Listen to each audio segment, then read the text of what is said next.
গরু ছাগলের ফেলে দেয়া অংশ খেয়ে জামাই তো পুরাই ফিদা।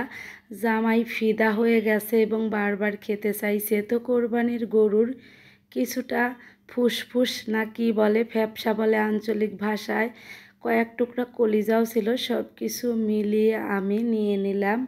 এগুলো ফার্স্টে ক্লিন করে নিতে হবে। ক্লিনিংয়ের পদ্ধতিটা অনেকেই জানে না, আমিও জানতাম না।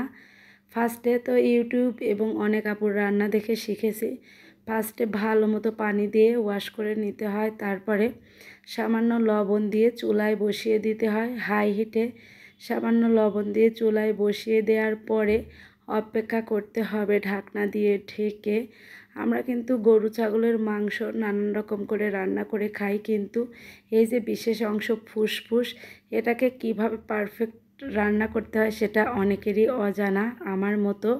তো আমি জীবনে প্রথমবার এই খাবারটা বানিয়ে এত প্রশংসা পাবো হাজব্যান্ডের কাছ থেকে সেটা কল্পনাই করতে পারিনি।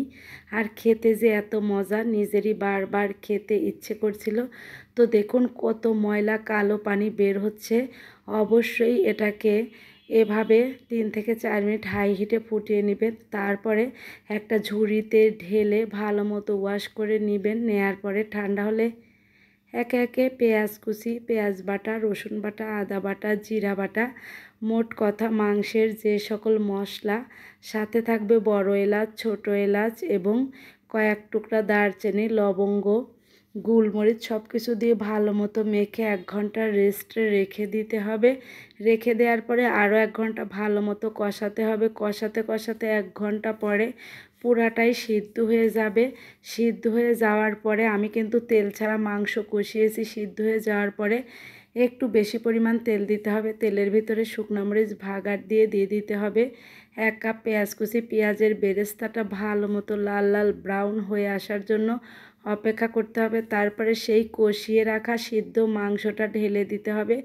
ঢেলে দেওয়ার পরে আবার নেড়ে চেড়ে কষাতে হবে। কষাতে কষাতে একটু সময় লাগবে ছড়িয়ে ছিটিয়ে। এ পর্যায়ে ঘরটা নষ্ট হতে পারে। তো মিডিয়াম টু লো ফ্লেমে রেখে কষাতে কষাতে যখন দেখবেন কালার পরিবর্তন হতে শুরু করেছে, ঠিক সেই পর্যায়ে আরও ভালো মতো নাড়াচাড়া করতে থাকবেন। নাড়াচাড়া করতে করতে একদম শুকিয়ে কালো কালো হয়ে যাবে। তখন নামিয়ে গরম ভাতের সাথে খেয়ে দেখবেন গরুর এই ফুসফুস খেতে কত মজা। জামাই তো একবার খেয়ে বারবার খেতে চাইছে এবং বলছে বারবার আনবে এবং বারবার বানিয়ে তাকে খাওয়াবো।